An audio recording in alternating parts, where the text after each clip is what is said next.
What's up guys, welcome to TechTubeHD, and this video is all about how to download and install Cyberpunk live wallpaper on any Android phone. So this wallpaper comes from OnePlus 8T Cyberpunk edition. You will find download links to this wallpaper on XDA page. I'll be giving the link in the description, so check that out. So without further ado, let's get started.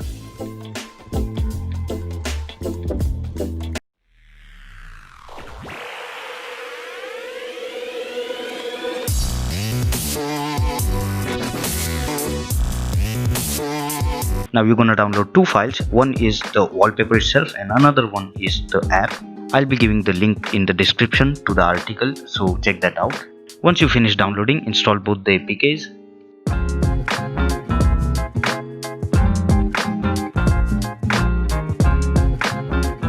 Now open the app and choose whichever wallpaper you want and set it to both the screens, the home and the lock screen.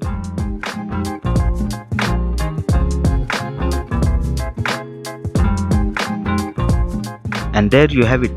This was pretty much it guys. Thanks for watching. I'll see you guys in next one.